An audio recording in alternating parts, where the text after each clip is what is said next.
Captain Lee Hyun was drinking his morning coffee when the alarm started screaming through the ship. The coffee was terrible as always, but it was hot, and it helped him think clearly. The bridge of the New Seoul was quiet, except for the soft humming of computers and the breathing of his crew. They had been mapping this star system for 3 months now, and nothing exciting had happened until today. Lieutenant Commander Kim So-ara was the first to spot them on the long-range sensors. She called out to her captain with excitement in her voice, "Captain, we have massive ships coming out of hyperspace." Lee Hyun put down his coffee cup and walked over to the main viewing screen. What he saw made him whistle softly under his breath. The alien ships were huge, much bigger than anything humans had ever built. Each one looked like a floating city covered in gold and purple decorations that sparkled in the starlight. There were 12 of them arranged in a perfect formation, like they were showing off their power and organization. The largest ship in the center was so big that it blocked out the stars behind it. Lee Hyun had read about first contact scenarios in the academy. Every human space captain had trained for this moment when they would meet alien civilizations for the first time. The textbooks said to be careful, to be respectful, and to remember that humans were probably not the most advanced species in the galaxy. But looking at these massive ships, Lee Hyun felt something different. He felt like he was looking at bullies. The communication system crackled to life, and a deep voice spoke in perfect English. "Attention, primitive human vessel. I am Admiral Park, Jin of the Dominion Council Galactic Empire. You will prepare to receive our diplomatic team immediately.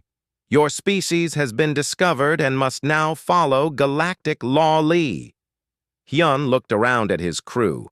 They were all staring at the communication console with wide eyes. Ensign Choi Min-sik was barely 18 years old, and this was his first deep space mission. Engineer Park Da-hee had been working on spaceships for 20 years, but she had never seen anything like this. Navigation Officer Yoon Jae-won was checking his star charts to make sure they were still in human space. "Yes, we are still in human territory," the navigation officer whispered to his captain. "These aliens came into our space, not the other way around." Lee Hyun nodded and pressed the communication button. "This is Captain Lee Hyun of the Human Exploration Vessel, New Seoul. Welcome to the Kepler system, Admiral. We are happy to meet your people and learn about your civilization." There was a long pause, and then Admiral Park Jin spoke again with surprise in his voice. "You do not understand. Your species has been evaluated and found suitable for integration into our empire. You have exactly 1 galactic standard day to surrender all your ship's technology and colonies, Kim." So-ara looked at her captain with confusion. "What does he mean by integration?" she whispered. The alien admiral continued speaking as if he was reading from a script. "Your people will become workers in our mining operations. Your young will be taken to serve as soldiers in our armies. Your homeworld will become a resource extraction site for the benefit of the Empire. This is how it has always been done. This is galactic law, Lee." Hyun felt his jaw drop open. He looked around the bridge at his crew and saw the same shocked expression on every face. Engineer Park Da-hee was shaking her head slowly.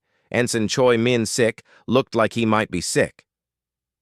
Navigation Officer Yoon Jae-won was gripping his console so hard his knuckles were white.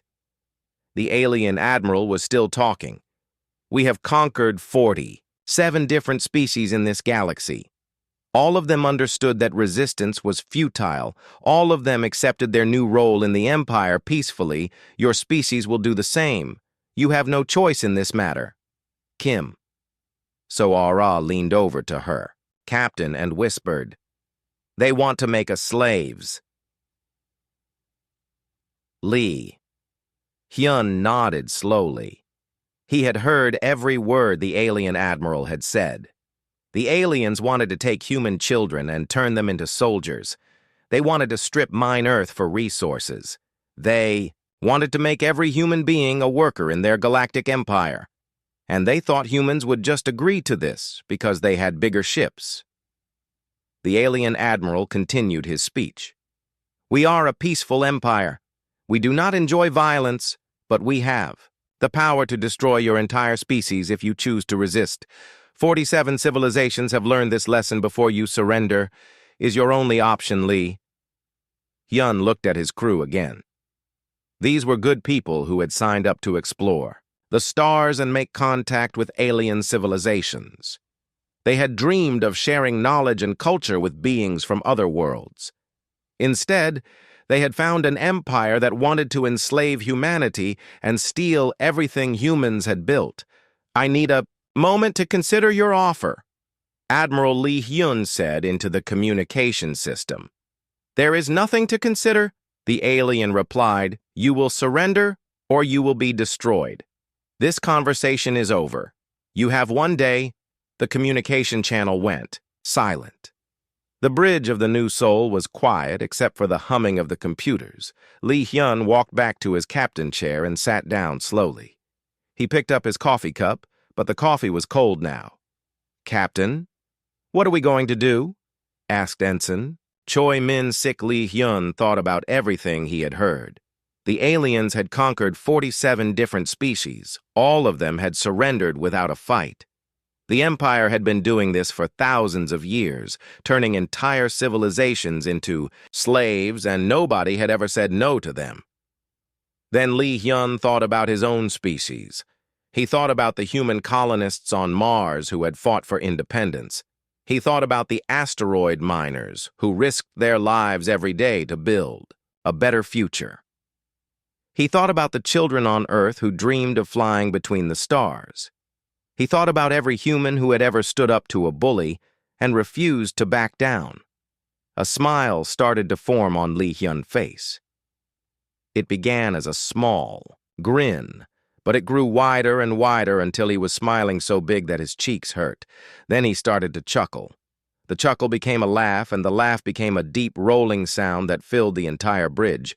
Kim So-ra stared at her captain. Captain, are you okay? Lee. Hyun laughed even harder. He laughed until tears came to his eyes. He laughed until his stomach hurt. He laughed until every member of his crew was staring at him like he had lost his mind. Finally, he stopped laughing and wiped the tears from his eyes. He looked around at his crew and saw their worried faces. Do you know what? I just realized, he said. What, Captain? Asked Engineer Park. Dahi. These aliens have never met humans before. Lee Hyun said, they think we are like all those other species that surrendered without a fight. They think we will just roll over and let them make us slaves. Navigation Officer Yoon Jae-won nodded slowly. But Captain, they have 12 massive ships and we have one exploration vessel. Lee Hyun grinned at his navigation officer. Exactly. They brought 12 ships to capture one human vessel because they think we are dangerous. Do you know what that tells me?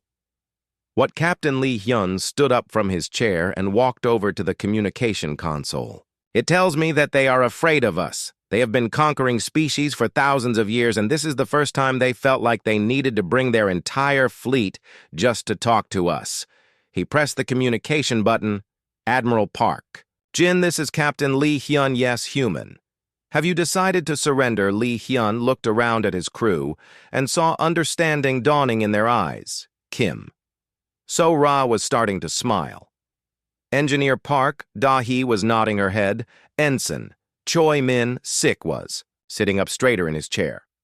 Admiral, I have an answer for you, Lee, Hyun said into the communication system.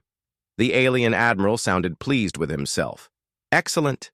You have made the wise choice, Lee. Hyun grinned and looked directly at the viewing screen where the alien ships hung in space like golden ornaments. No, Admiral, we have not decided to surrender. In fact, we have decided something completely different. What do you mean, human Lee? Hyun took a deep breath. We humans have a saying, Admiral, when someone makes demands like yours, we laugh at them, and then we fight. The communication channel went completely silent. Lee Hyun could imagine the confusion on the alien flagship. An entire galactic empire had just been told no for the first time in its history by a single human exploration ship. Admiral Park Jin finally spoke again, but his voice sounded different now. "You cannot be serious. You have one ship, we have 12. You cannot possibly win, Captain Lee." Hyun was still grinning. "Admiral, we humans have another saying. We have never been very good at math when it comes to impossible odds." He cut the communication channel and turned to his crew. The bridge was silent for a moment, and then Kim. So Ra started laughing. Engineer Park Da.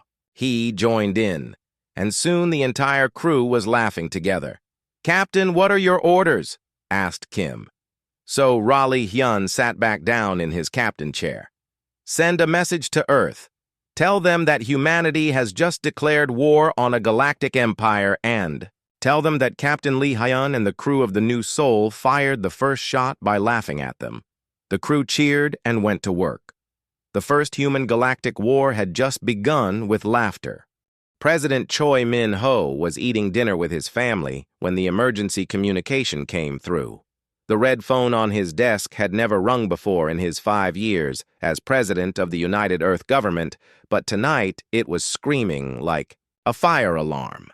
His wife looked at him with worried eyes, and his teenage daughter stopped talking about her school project. The message from Captain Lee Hyun of the New Soul was simple and terrifying. Alien ships had appeared in the Kepler system. They claimed to represent something called the Galactic Empire. They had given humanity exactly 1 day to surrender everything: Earth, all the colonies, all the ships, and all the people. The aliens wanted to make humans into slaves and soldiers. Choi Min-ho read the message 3 times to make sure he understood it correctly. Then he kissed his wife and daughter and told them he had to go to work.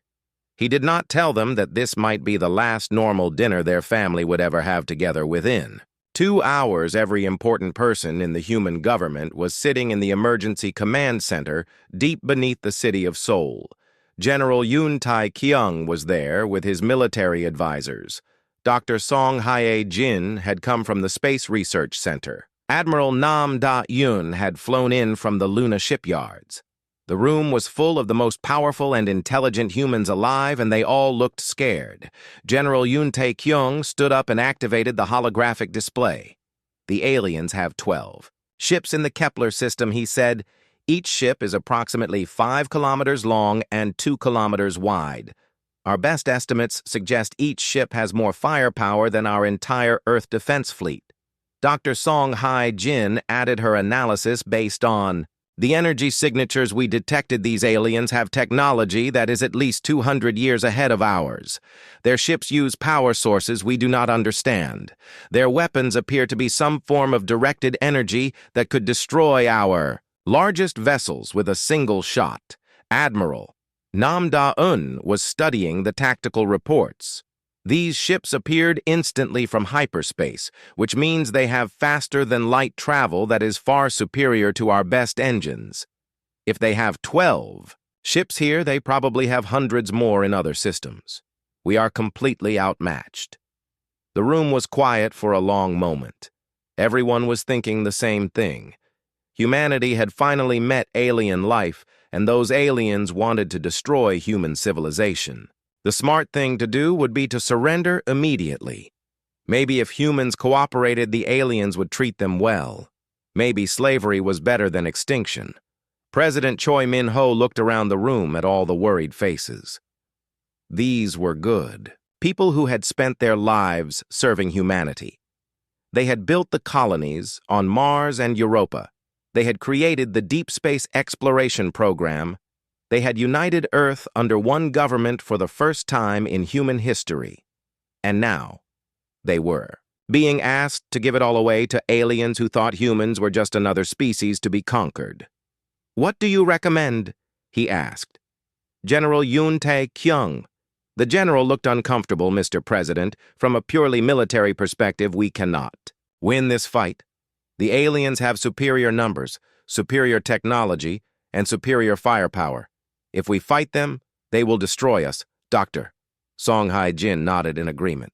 Our only hope would be to convince them that we are valuable as partners rather than slaves. But their message suggests they have already made up their minds about our role in their empire. Admiral Nam Daeon was still studying the tactical displays.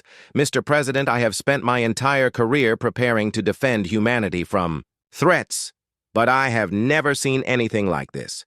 The smart choice is to surrender and hope they treat us fairly. President Choi Min-ho stood up and walked to the window that looked out over the city of Seoul. Millions of people were going about, their normal lives down there.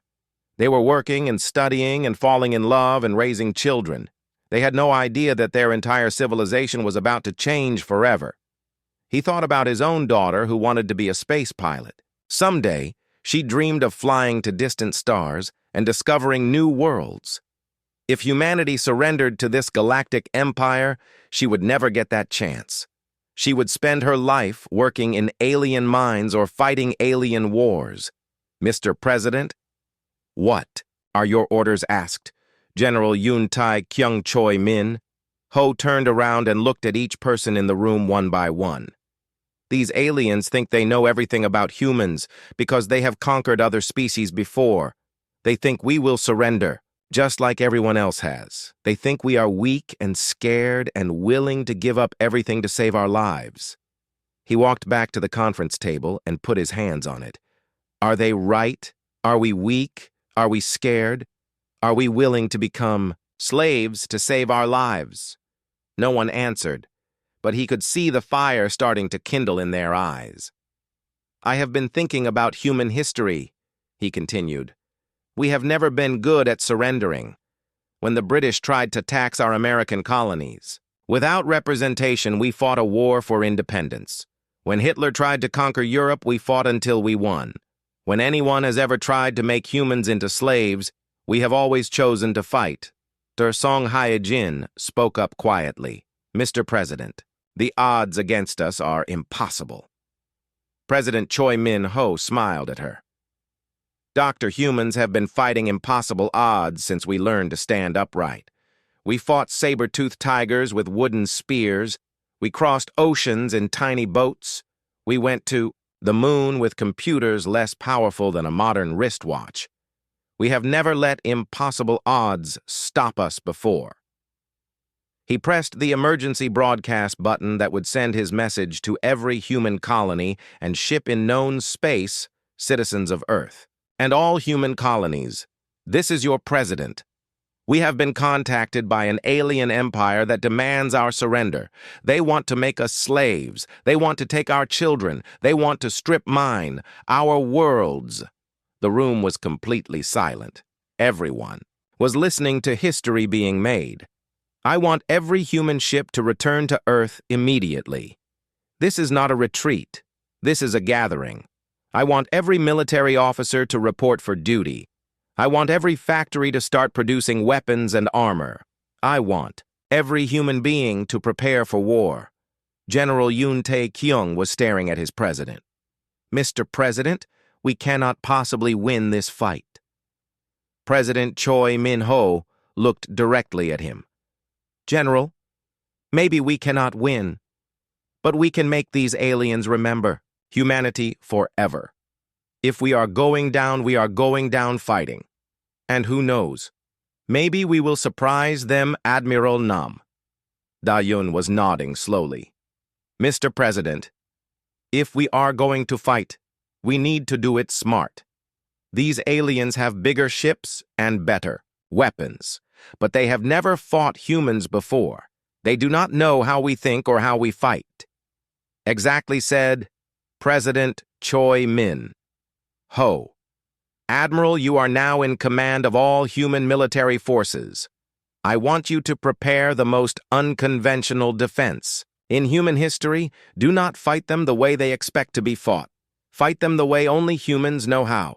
Dr. Song Hee-jin was already working on her tablet.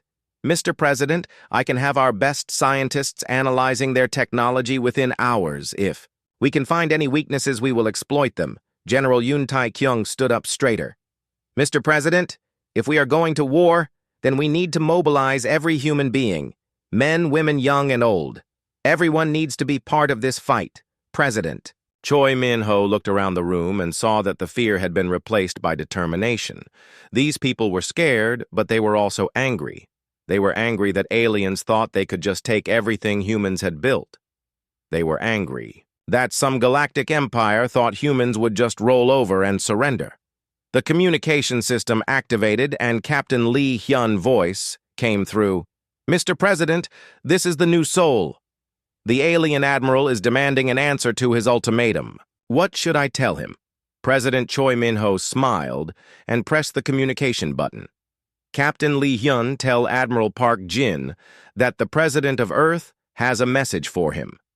Tell him that humans have considered his generous offer of slavery, and we politely decline. Tell him that if he wants Earth, he is welcome to come and take it. Yes, sir, Mr. President, I will deliver your message with pleasure.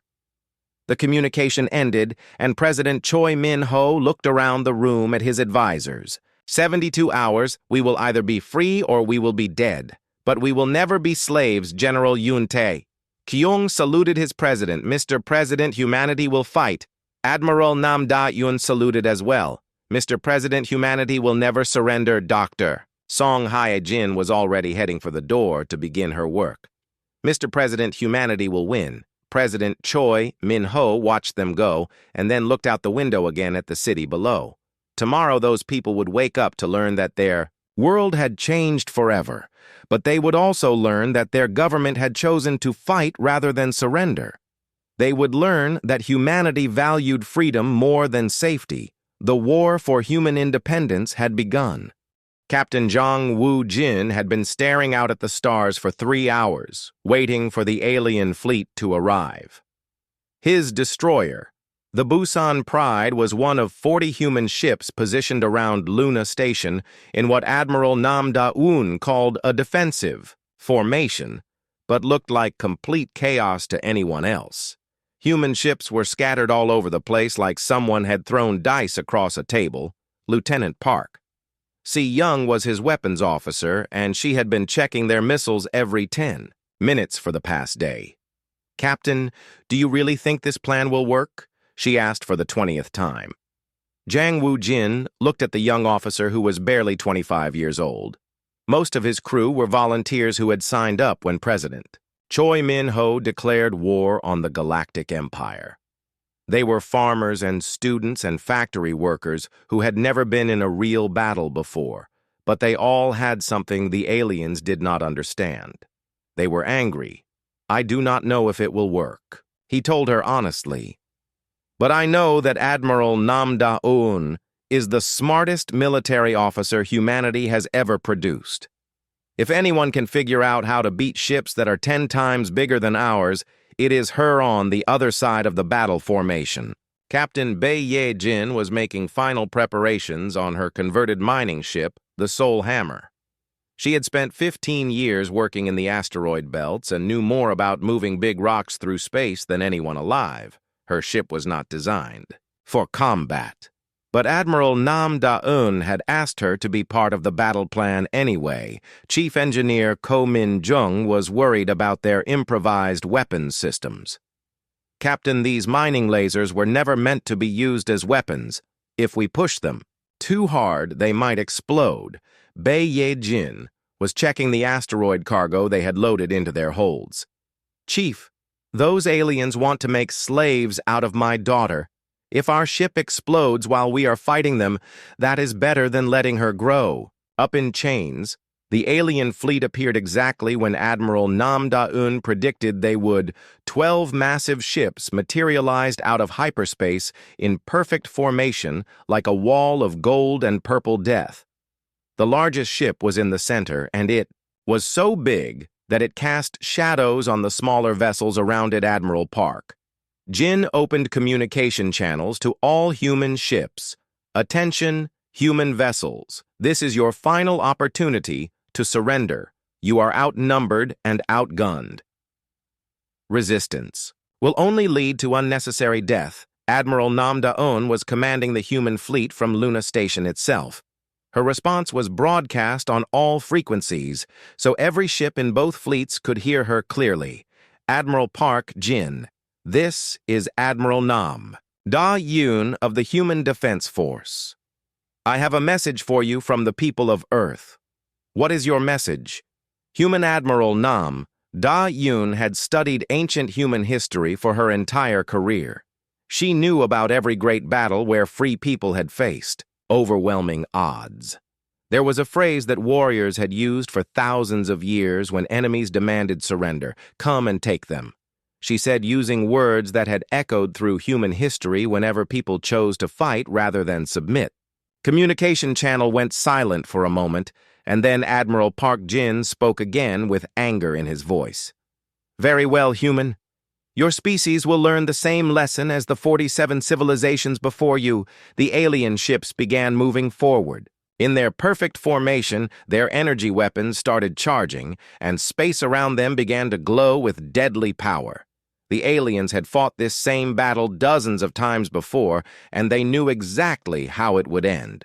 The humans would panic when they saw the alien firepower, and most of them would surrender immediately. But the human ships did not panic. Instead, they started moving in directions that made no sense to the alien commanders.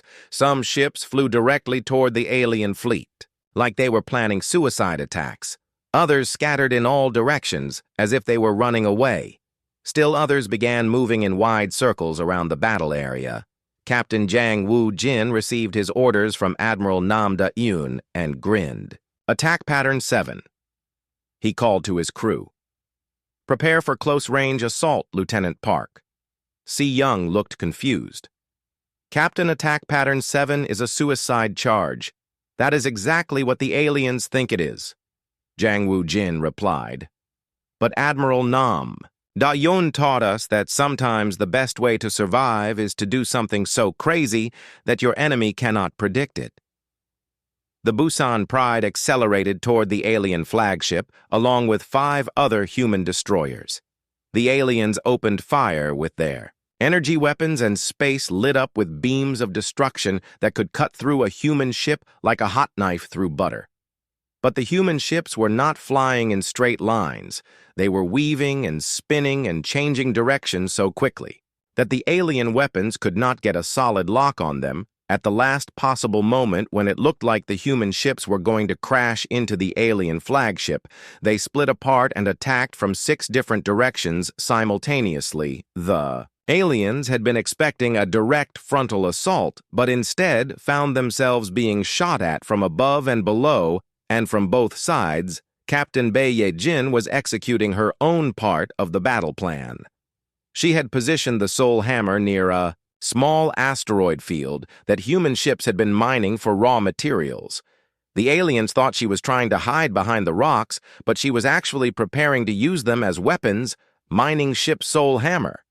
You are ordered to surrender immediately, called the alien communication officer Bae. Ye-jin activated her mining equipment and began grabbing asteroids with her magnetic clamps. I have a better idea, she replied. She launched a house-sized rock directly at the nearest alien cruiser using the same equipment she normally used to move ore. The asteroid hit the alien ship at high speed and punched a hole through its hull. The aliens had shields that could stop energy weapons, but they had not expected to be attacked with large rocks, thrown at them like ancient catapults. All across the battle zone, human ships were doing things that the aliens had never seen before. Converted cargo vessels were ramming into alien ships and exploding like guided missiles. Exploration ships were using their scientific equipment to jam alien sensors. Civilian transports were pretending to surrender and then attacking when the aliens got close. Admiral Park Jin was becoming more and more frustrated as he watched his perfect battle plan falling. Apart, human ships were not following any logical tactics. They seemed to be making up their strategy as they went along, and it was impossible to predict what they would do next. The battle raged for 18 hours, which was far longer than any engagement the Galactic Empire had ever fought. Human ships were destroyed, but new ones kept appearing from behind the moon and from hidden positions throughout the solar system. Every time the aliens thought they had gained control, another wave of human vessels would attack from an unexpected direction. Captain Jiang Wu-jin had lost his shields, and his main engines were damaged, but the Busan Pride was still fighting Lieutenant Park. Si Young was manually aiming their weapons because the targeting computer had been destroyed. Chief Petty Officer Lim Tae-ho was holding the hull together with emergency patches and determination. "Captain, we are getting a message from Admiral Nam Da-eun," reported the communication officer. "Put it through Jiang Wu." Jin ordered, "All human vessels, this is Admiral Nam Da-eun. We have accomplished our primary objective. The aliens now know that humans do not surrender easily. All ships are ordered to withdraw to secondary positions. Captain Bai Ye-jin had used up all her asteroids and her mining lasers were overheating, but she had managed to damage 3 alien cruisers. The Soul Hammer was limping away from the battle with her hull cracked and her engines smoking, but her crew was cheering. Chief Engineer Ko Min-jung was amazed that their improvised weapons had worked. "Captain, we actually hurt them. Those big alien ships are not as tough as they look." The battle ended not with a clear victory for either side, but with something the Galactic Empire had never experienced before: a stalemate. The aliens still controlled the space around Earth, but they had lost 4 ships and had 6 others badly damaged. The humans had lost more ships, but they had proven something important. Admiral Park Jin opened. "Communications with Admiral Nam Da-eun, human commander. Your resistance is futile. You cannot continue to fight us forever." Admiral Nam Da-eun replied calmly, "Admiral, we do not need to fight you forever. We just need to fight you long enough for you to realize that conquering humanity will cost more than you are willing to pay." The alien admiral was quiet for a long moment. "No species has ever fought us like this," he admitted. Admiral Nam Da-eun smiled, even though the alien could not see her. "That is because no other species was human. The first major battle between humanity and the Galactic Empire was over, but both sides knew it was just the beginning. The aliens had learned that humans would not surrender without a fight. The humans had learned that alien ships could be damaged and alien plans could be disrupted. Captain Jiang Wu, Jin looked around at his damaged bridge and his exhausted crew. "We survived," he said quietly. "We actually survived." Lieutenant Park Si-young was bandaging a cut on her arm and grinning. "Captain, do you think we can do that again, Heng?" Wu Jin thought about all the human colonies that were depending on them and all the children who deserved to grow up free. "We are going to have to," he replied, "because this war is just getting started." Colonel Kang Soo-bin was hiding in the mining tunnels beneath New Jeju Colony when the alien ships landed. 3 months had passed since the Battle of Luna Station, and Admiral Park Jin had decided to change his strategy. Instead of fighting big space battles, he would capture human colonies one by one and force Earth to surrender to save the civilian populations. The plan seemed perfect. The aliens would land on a human world, demand surrender, and threaten to destroy the colony if anyone resisted. Most civilized species would immediately give up rather than see innocent people killed. But Admiral Park Jin was about to learn that humans had a very different idea about what civilized behavior looked like. New Jeju had 10,000 colonists living in domed cities on a planet that was mostly rock and ice. The colony existed to mine rare metals that were needed for spacecraft construction.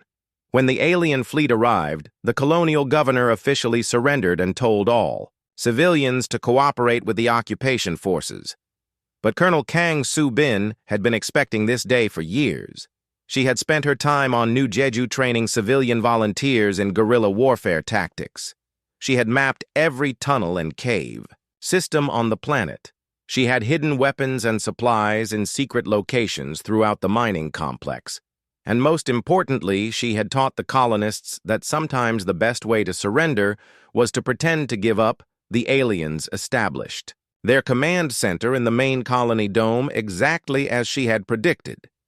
They brought down 500 occupation troops and set up their administration in the biggest building they could find. They posted guards at all the important locations and began processing the human population for transport to slave labor camps. Commander Zeth Corvain was in charge of the occupation force. He was a professional soldier who had conquered dozens of worlds for the Galactic Empire. He expected the usual routine. The humans would be scared and cooperative. They would provide lists of their population and resources. They would help load themselves onto transport ships without resistance. What he found instead was that humans were very bad at following orders. The colonists would show up for roll call and then disappear. The population lists kept changing as people seemed to vanish into thin air. Work assignments were ignored and equipment kept breaking down in mysterious ways. Sergeant Lee Jun-ho had been an electronics engineer before the war started. Now he was crawling through ventilation shafts above the alien command center with a toolkit and a dangerous plan. He had spent weeks studying captured alien technology, and he thought he understood how their communication systems worked. The aliens used quantum encryption for their secure channels, but they had made the same mistake that many advanced civilizations made. They assumed that primitive humans could not possibly understand their technology. What they did not know was that human engineers were very good at figuring out how things worked, even when they were not supposed to. Lee Jun-ho carefully attached his homemade device to the alien communication hub. It would not let him read their messages, but it would let him do something much more useful. It would let him broadcast false information on their secure channels. The aliens would start receiving fake orders from their own command structure. Private Yu Ha-na was a demolitions expert who had learned her trade in the asteroid mining belts. She knew exactly how much explosive was needed to bring down a tunnel or collapse a shaft without killing anyone nearby.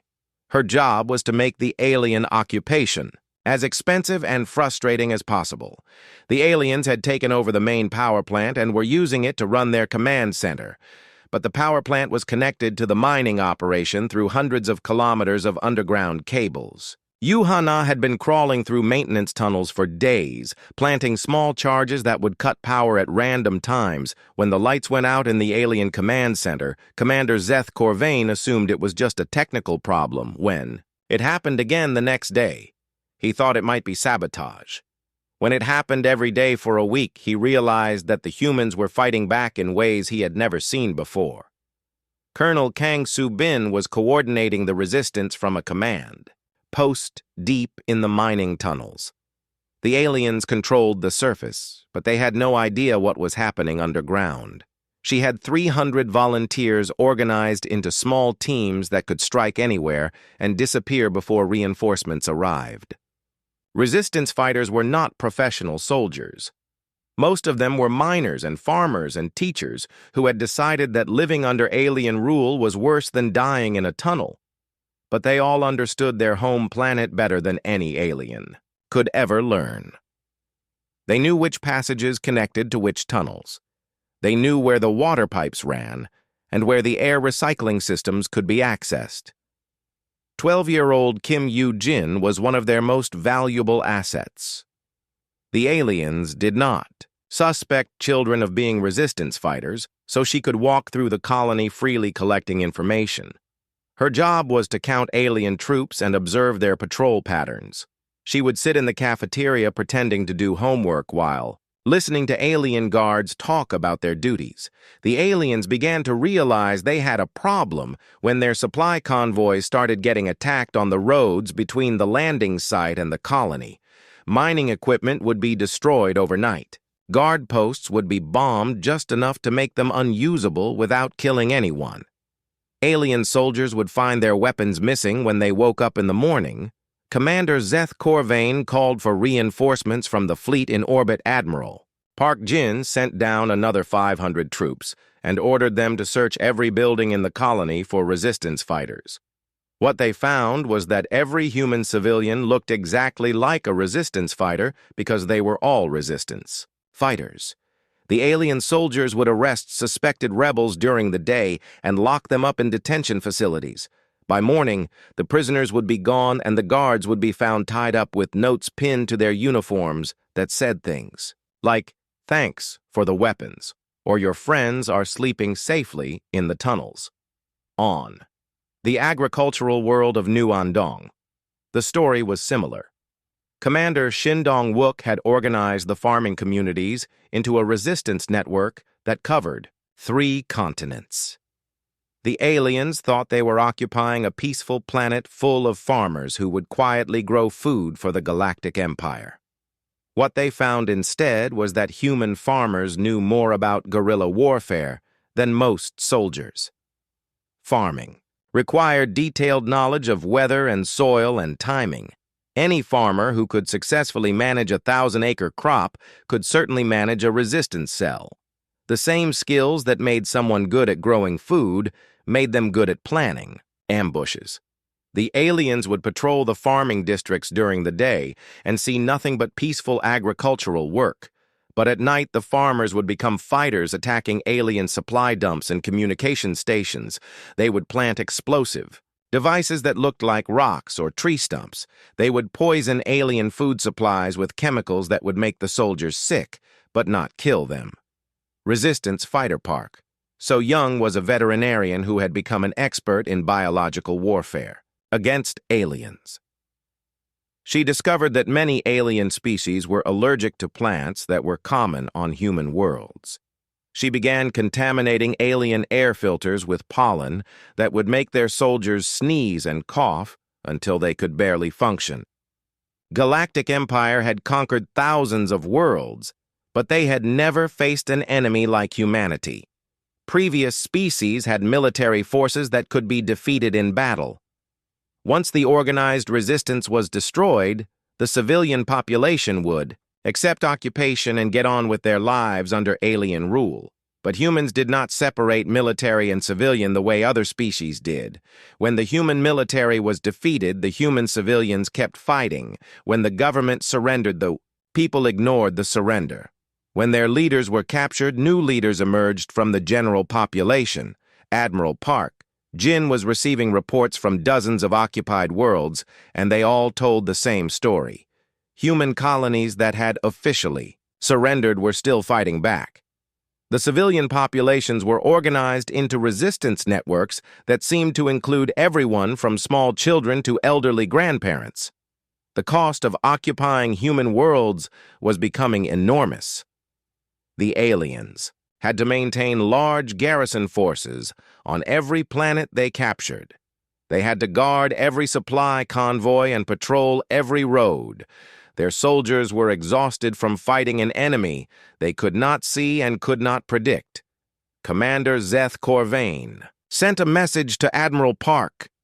"Jin Admiral, we have been on New Jeju for 3 months and we still do not control this planet. The humans appear to have surrendered, but they continue to resist. Everything we do is sabotaged and every position we hold is attacked." Admiral Park. Jin was studying similar reports from every human world his forces had captured. The occupation is temporary commander. Once we defeat their main fleet, the resistance will collapse.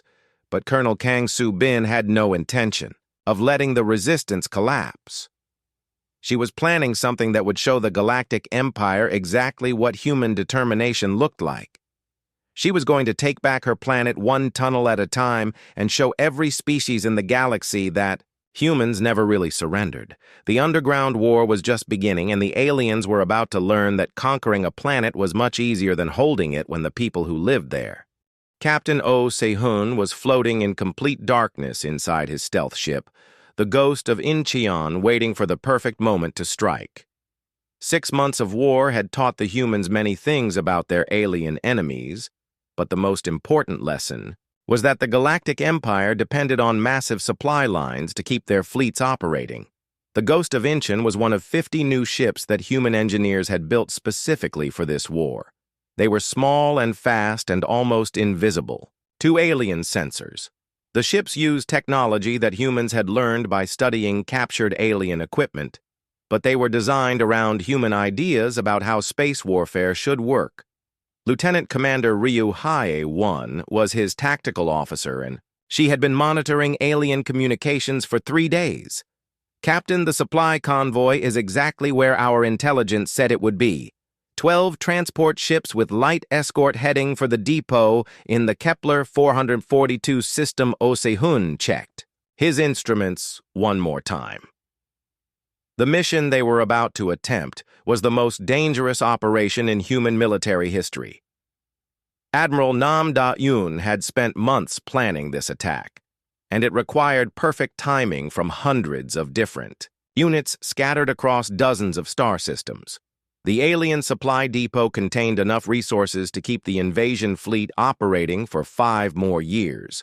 It was defended by 30 warships and located in a system that the aliens considered completely secure. They had never lost a major supply base in 10,000 years of galactic conquest. Signal the other ships, Osehun ordered. We begin the attack in 30 minutes. The plan was Admiral Nam Da-yoon masterpiece of military strategy. While the stealth ships attacked the supply depot, resistance fighters on occupied worlds would simultaneously strike alien communication networks throughout human space. Regular military units would launch diversionary attacks to draw alien attention away from the real target. Lieutenant Colonel Park Mi-young was commanding the ground assault force that would capture the depot planetary base. She had trained her troops for months in zero-gravity combat because the aliens preferred to build their installations on airless worlds that reminded them of their home planets. Her soldiers were hidden inside cargo containers that had been launched toward the depot weeks earlier. The containers looked like space debris on alien sensors, but they actually held 200 human Marines in combat armor, waiting for the signal to attack. Colonel Park Mi-young checked her equipment one final time. Team leader's report status, she called on the Tactical Channel Squad 1. Ready for assault, reported Sergeant Kim Woo-shik Squad. 2 in position, called Corporal Lee, Da-hee Squad. 3 standing by announced Private First Class Yoon Jong-soo. All across the galaxy, the pieces of Admiral Nam Da-eun master plan were falling into place. Resistance cells on 30 different worlds were preparing to cut alien communication lines at exactly the same time. Human naval units were moving into position to attack alien patrol fleets.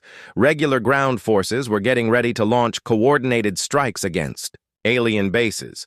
Admiral Nam Da-yoon herself was commanding the operation from a mobile command post hidden in the asteroid belt between Mars and Jupiter.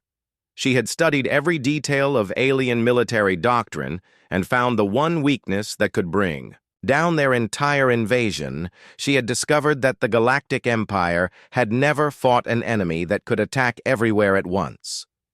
The attack began with perfect synchronization.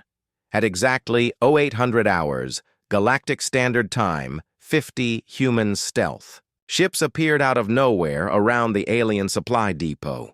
The depot defenders had been expecting a quiet day of routine cargo operations. Instead, they found themselves under attack by ships they could not track or target effectively. Captain O.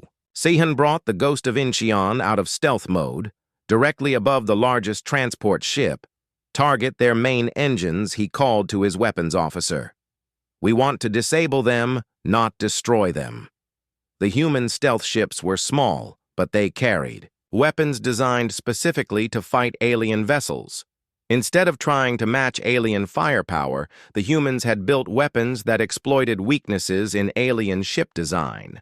They used focused electromagnetic pulses that could overload alien electronics, and kinetic projectiles that could punch through alien armor. Lieutenant Commander Ryu Hai-1 was coordinating with the other stealth ships to maximize their effectiveness.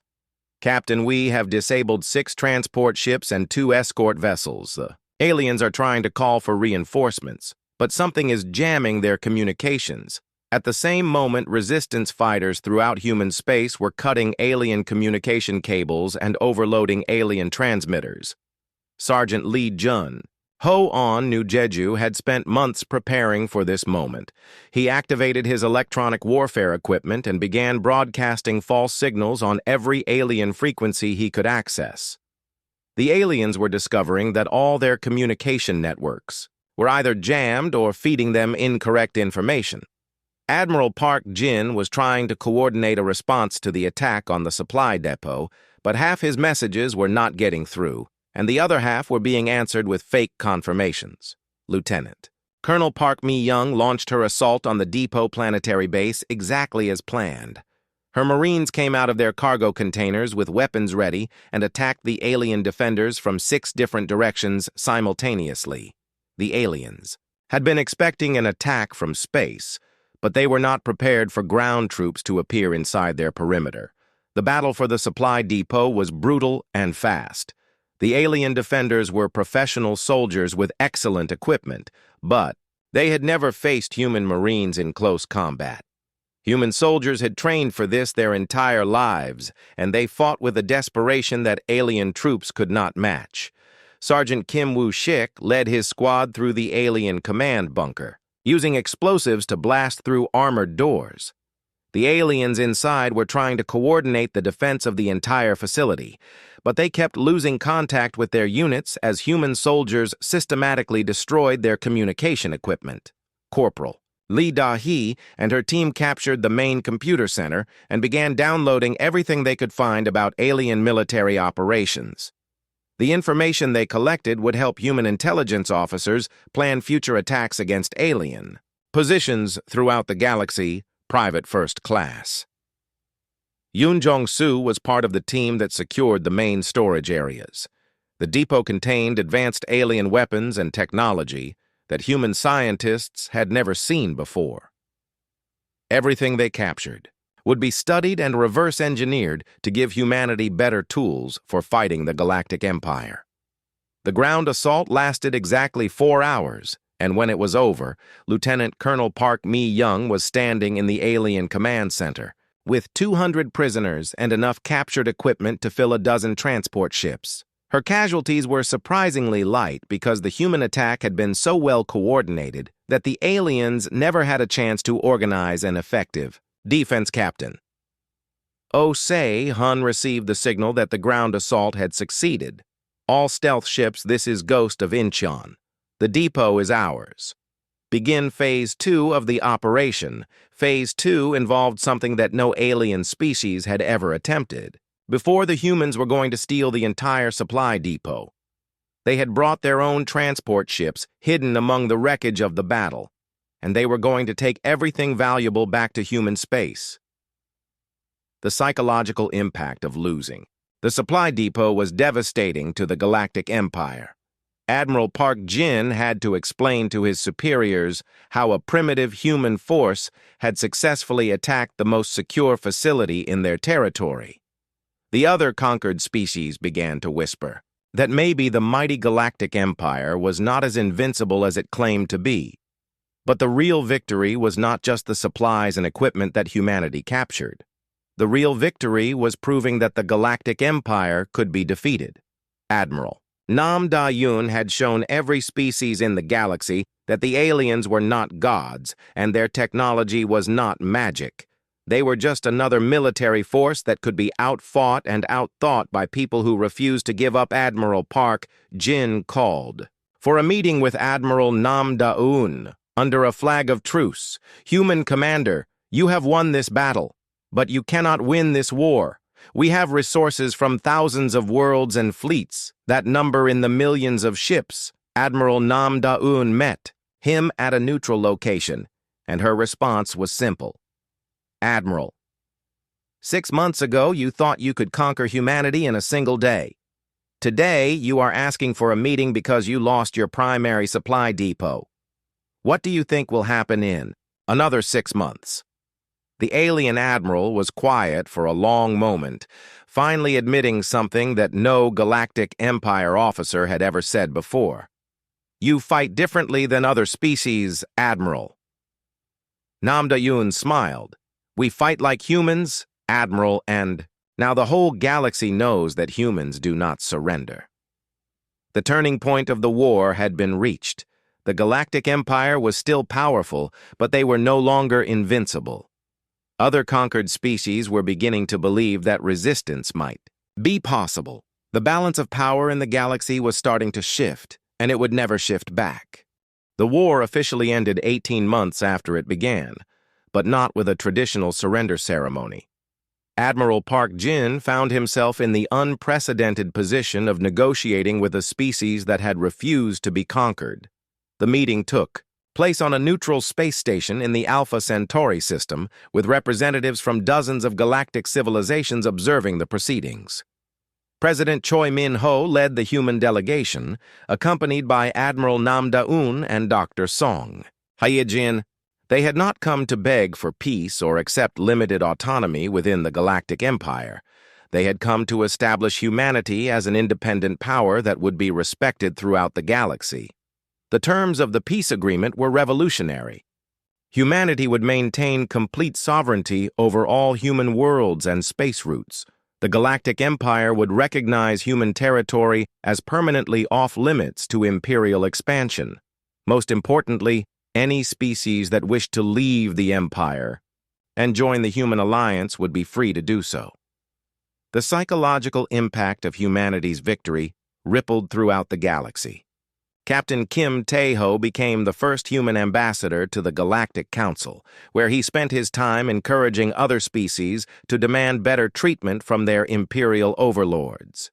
His speeches about freedom and self-determination inspired resistance movements on dozens of worlds.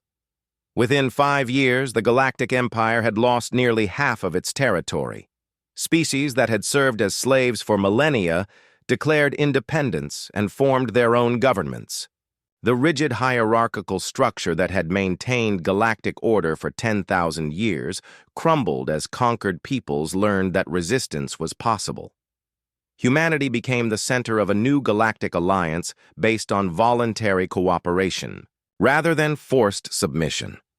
Human technology, human military tactics, and most importantly, human ideas about freedom and individual rights spread throughout known space.